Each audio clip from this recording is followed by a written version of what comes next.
Hi, I'm Mike Henry, and this is my Procreate 5 demo for the piece I call Kate and Becca. Or should I say pieces, because this is the original right here, and then I did an alternate version, and I just sort of treated it like they were twin sisters, basically. So, who dress exactly the same, more or less. Anyways, it was just a fun thing.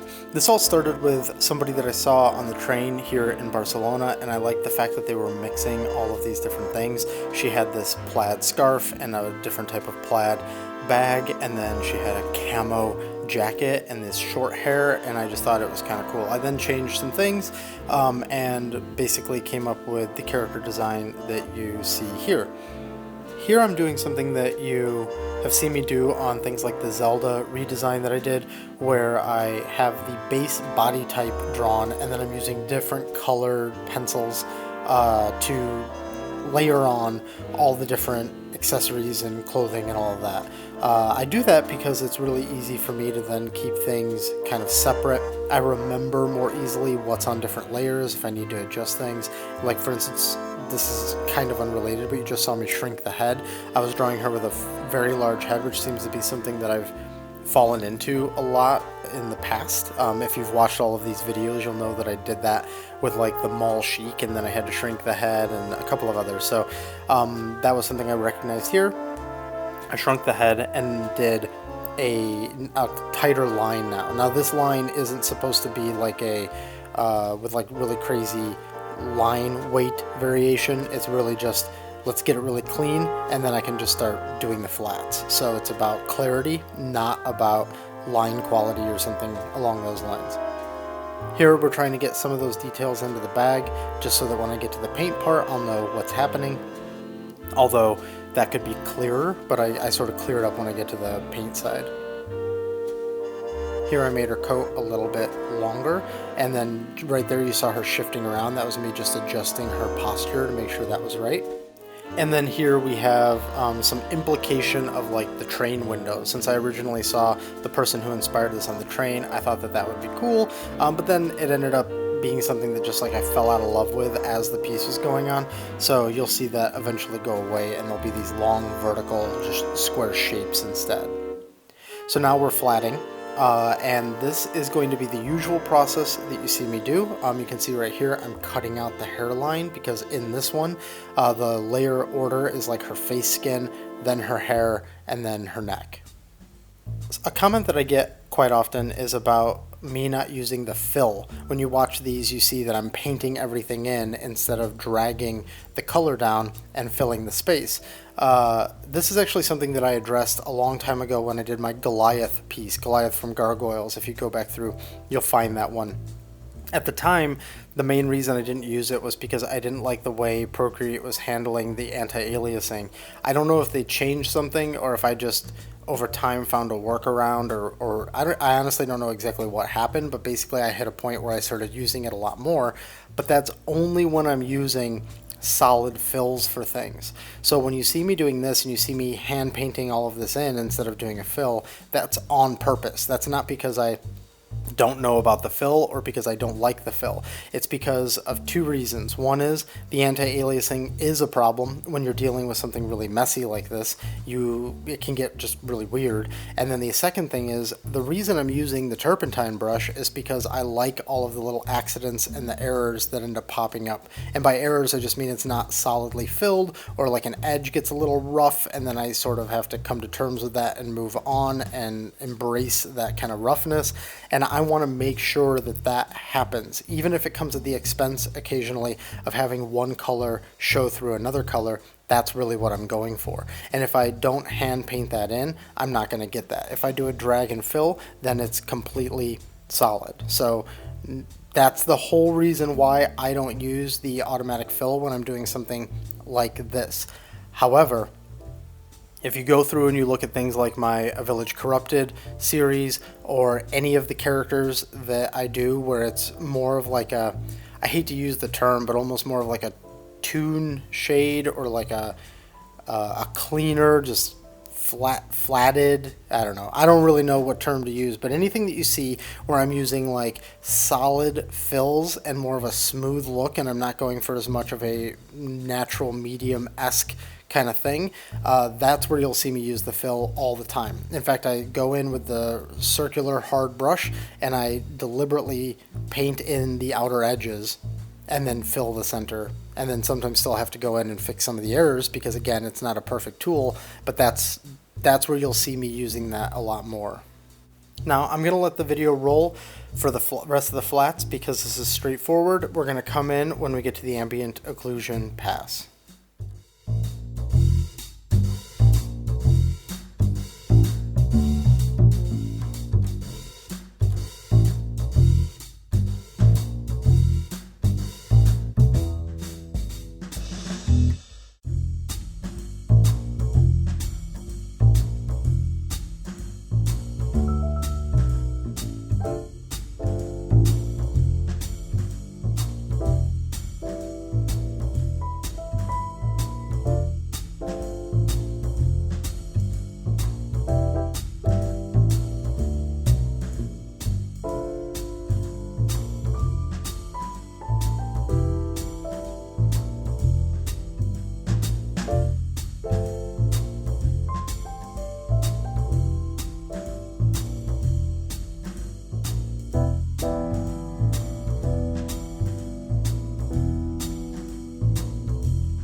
All right, so you see that little splotch of color off to the right. That's me setting up the shadow for what I'll be using for the ambient occlusion pass.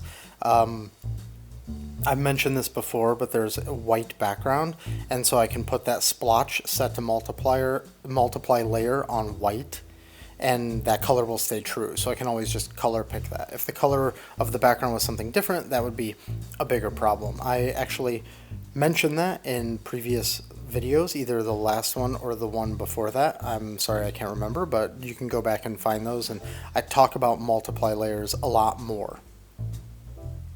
Speaking of talking about multiply layers and layers, somebody recently asked if I would talk more about ambient occlusion because I reference it quite often.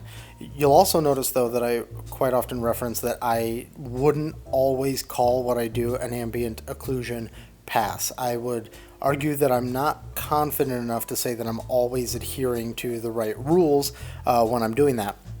So I usually refer to it as more of like a form shadow, which I know is a bullshit term, and if you talk to somebody who knows like true full-blown art theory, they'd probably be like, that's not a real thing. But I call it either an ambient occlusion pass or a form pass, and it tries to mostly do what ambient occlusion does, but it's not always able to do that. So I don't really think that I'm the best person to explain it. The best person I think that is Marco Bucci. This here is his channel. I'll throw the links down below so that you can get to it. He specifically has videos, and one video that I'd like to highlight on ambient occlusion. This one here, ambient occlusion and ambient light for painters. This is an excellent video. It doesn't just show how, but it also talks about why. And I think that that's going to be much better than me sort of explaining it second or third hand. Because again, I don't know that I'm doing it exactly right. So here's an example of the video. He talks about everything. He uses photos to describe it. So again, that's Marco Bucci. Here's his channel, and I will throw links down below. So now let's get back to the mess that I'm creating. So we have now begun our quote-unquote ambient occlusion pass, where we're going through and we're trying to establish the form. I am still using the turpentine brush. I try to use that as much as possible so that it all looks like it's coming from the same sort of source of application. And I'm also using the smudge tool with the turpentine brush, and then the eraser with the turpentine brush. It's all that way because even though sometimes it can be a giant pain in the ass to deal with, I like having that unified appearance when everything is said and done. Now I'm on the shoes, and it's kind of hard to tell because it's really dark down there, but I'm using a slightly different black for the shoelaces so that I can see what I'm doing. But you could see here that wasn't even enough, so I had to turn off that layer so I could really see what I was doing. I knew that those shoes were going to ultimately be black, so I didn't put a ton of work into making that really clean. You can't really see what's going on down there anyhow. So we just sort of get it to where it needs to be so that it's like passable, and then we move on to the next section. So if you stopped my video and you went and you watched Marco Bucci's video on ambient occlusion and then came back, the next thing I'm going to say will sound like I'm referencing that directly, which I am. If you didn't, you will hear this when you go and watch his video. The main point of the ambient occlusion is to try to capture where the light can't get. The light of a shadow, when a light casts a shadow, there's other bouncing light that invades that shadow and lightens it or colorizes it or affects it in some sort of way. And ambient occlusion in a lot of ways is trying to capture those areas where that's not happening.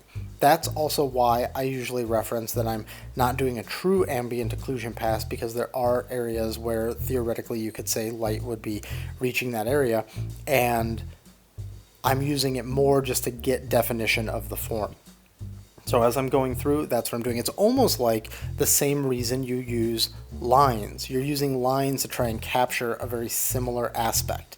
Yes, you try to capture the edge of something, which would or would not have a shadow, but the lines, when you're trying to capture, like say the inner edge of her arm where her sleeve is meeting the body part of her coat, that would be, you would put a line there, right? And so having this shadow there is a way to define those edges and capture those shadows.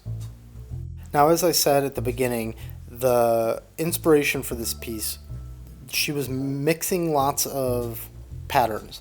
I mentioned camo for the coat and plaid for the scarf and the bag, and you don't see that on here yet. And that's because with this layer setup, I don't have to worry about that until later. What I'm trying to do now is just capture the form. You could think of it like 3D modeling.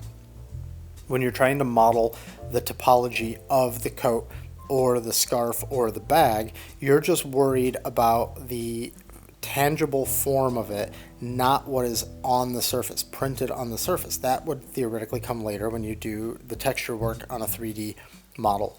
That exact same thing is what's happening here. We're trying to, instead of using like polygons and lighting and all that, we are trying to define those polygons, and then later we'll come back in and we will texture it, basically.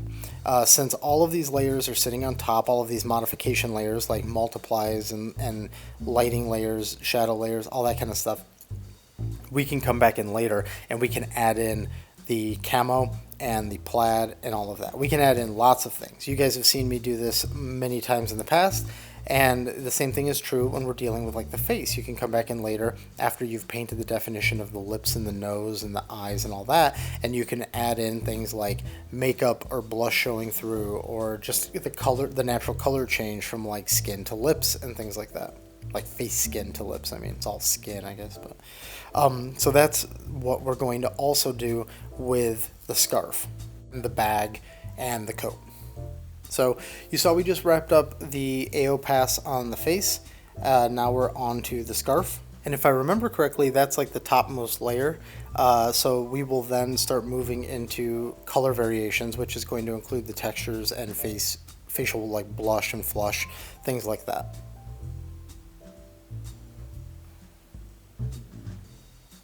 Yeah, so now we're onto the hand. You can see the hand that's holding the bag is getting red put around the tips of the fingers and the underside of the fingers.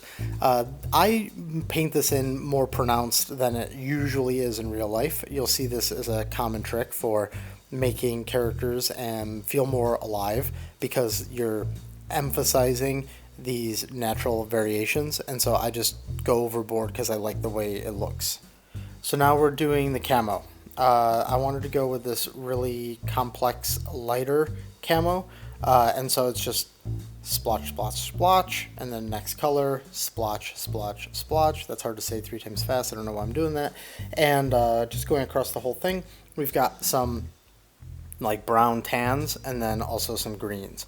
Now, because the shadow layers are on top, I can do whatever I want underneath and it's going to work. The only thing that I need to make sure is that when I am applying these camo splotches, that I am also paying attention to those shadows in case they need to curve or bend in order to follow the pattern. One thing I also, or not the pattern, sorry, the geometry, the topology of her coat.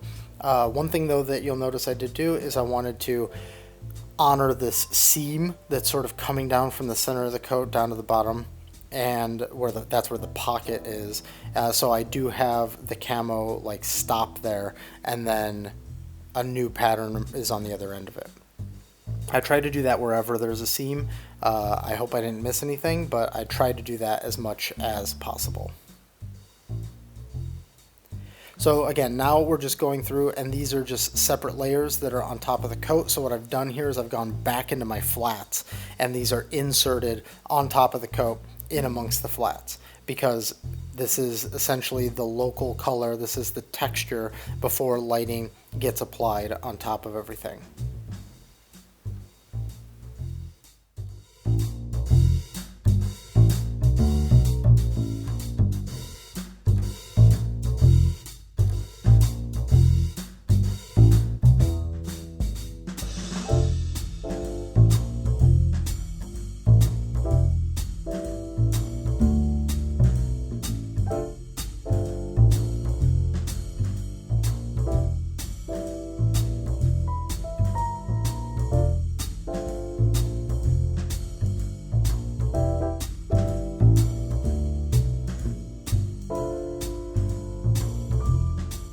Okay, now that the coat's wrapped, we move on to the bag. This was actually my favorite part.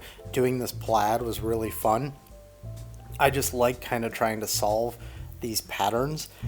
So the way this was done was I just flat straight painted green, which is what you're seeing right here. And then I, on a new layer, paint the green going in the opposite direction. Of course, I'm trying to adhere to the topology of the bag. I've lowered the opacity of the one green, and then I will also, as you see here now, it's been done, I lower the opacity of the other green. It will mimic what plaid does, so where they overlap, it'll be solid green, and where they don't overlap, it'll be 50-50 between the green and the red underneath. And we go across the rest of the bag. Now that I've successfully done it and tested it across all those other parts, I'm like, okay, now let's go to the pocket that was theoretically sewn on as a separate piece, and then we go back to those two layers, and we're gonna eventually merge them all together. You can see that that's a full green, and now I've brought the vertical lines into the other vertical lines and the horizontal lines into the other horizontal lines, so that we're trying to keep our layer count down. When all is said and done, these all get merged together in a new file, but I tried to keep them as separate for as long as I could. And then we go in and we put in these yellow thinner lines, just referencing plaid and trying to make sure that I get this right. So the vertical greens had two yellow lines going down them, and then the horizontal had one. Now we move on to a different pattern for her scarf. I reference this as plaid, and it's, I guess, technically a type of plaid, but it's more of a randomized thing. It doesn't feel like the other plaid where it's like this really specific grid. This is more of like just kind of like a patchwork look. I don't know, I'm not a scarf pattern expert, but it's slightly different. But it will get those thinner lines placed on it to add more pattern interest in there. This is really satisfying, I feel, as an artist, because since you've already put the hard work in on the AO pass, when you're going and doing this part, it's like it's magically working, which I think is always just kind of fun, where you're like, ooh, it did what I thought it would do. We also throw a quick texture on this. I believe I just used a noise texture to make it that fuzzy. It's not felt, but I don't know, if my wife were here, she would tell me exactly what that material is, but that material that those types of scarves are usually made out of.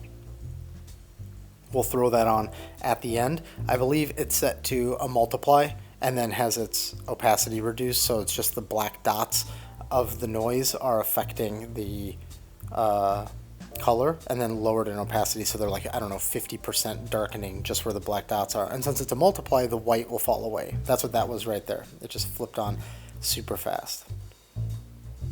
Now we're coming down here and just throwing some black nail polish on her.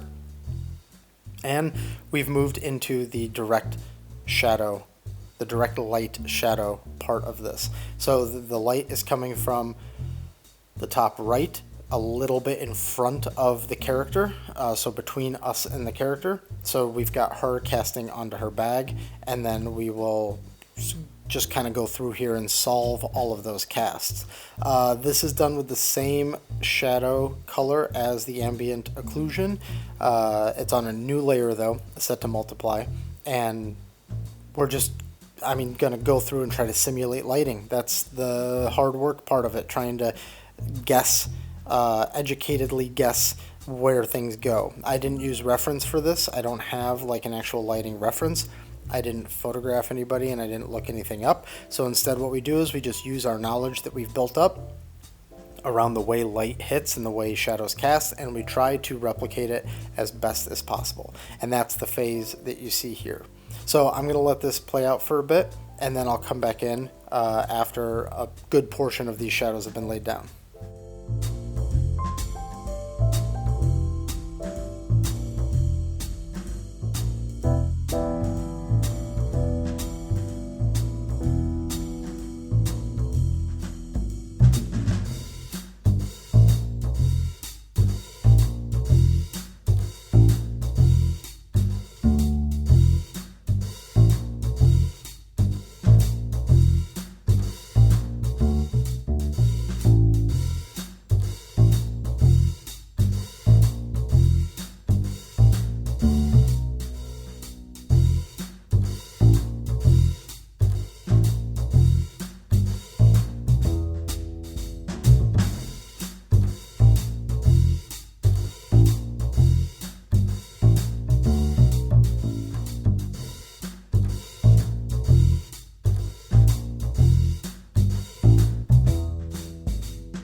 Okay, and now some lighting is going to go in, but I wanted to keep this image fairly matte. There's not a lot of really shiny aspects to it, so we get a little bit of highlighting on the coat just to push that forward a touch, and then we get the shine on her hair. The shine's done in a similar way that I've done a lot of things in recent pieces, where I paint one in that's sort of fat and wide and dim, and then a hotter highlight on a new layer on top of that. And it's all done with blue for this one, like a turquoise blue.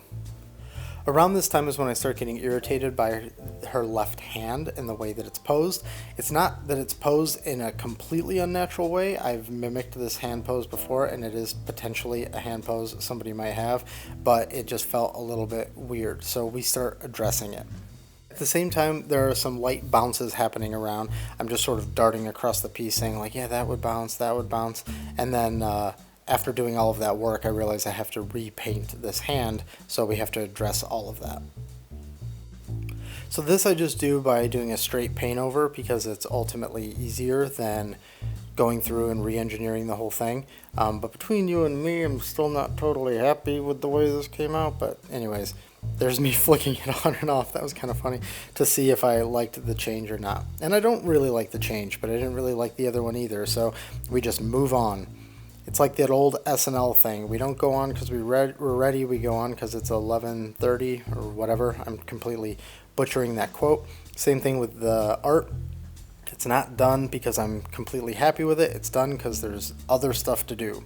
So we move on. So here I elongated those windows in the background just to have some sort of a graphical element in the background. And just this part is just small little tweaks that even I can't perceive right now in this playback, and here is the final image right there. Of the two sisters, this one is Kate, and I did a quick write-up for her on Instagram. All I posted was, Kate never knew how to stand on the train when there wasn't something to hold on to. She always felt awkward. She would just stare straight ahead and wonder if there was a better way to be doing this. And so that was the sort of fun little, I don't know, blurb about her kind of thing.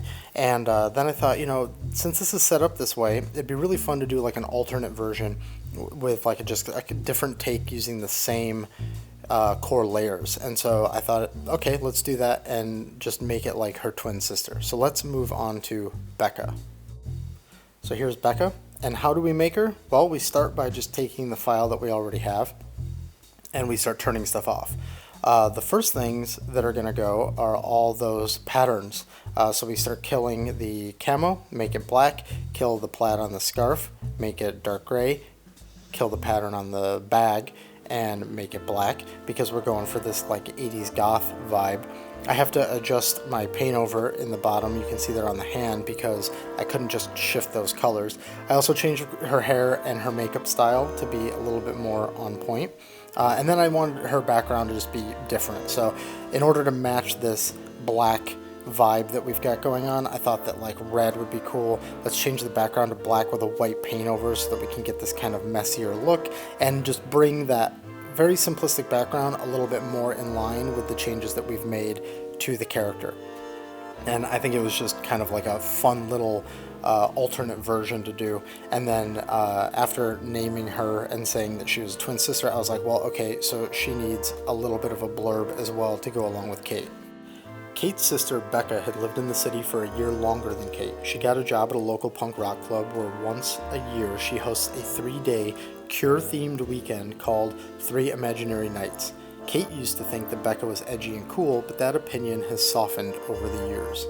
Now, I don't usually write things like that for these characters, but that is the type of thing that I think about when I'm in the middle of drawing them. I think all character designers think about these elaborate stories, whether or not they end up becoming real or not, because they power the drawing and they power the vibe that you're going for. Whether it's an expression or it's a color palette, these two characters have different looks built on top of the same core mannequin, basically.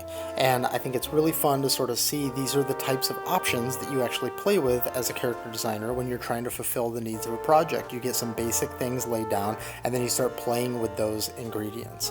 So here is the final look for Kate. And here is the final look for Becca. So I hope you all dug this little twist on after you've completed a character, how you can just kind of play with it and get something slightly different out of it.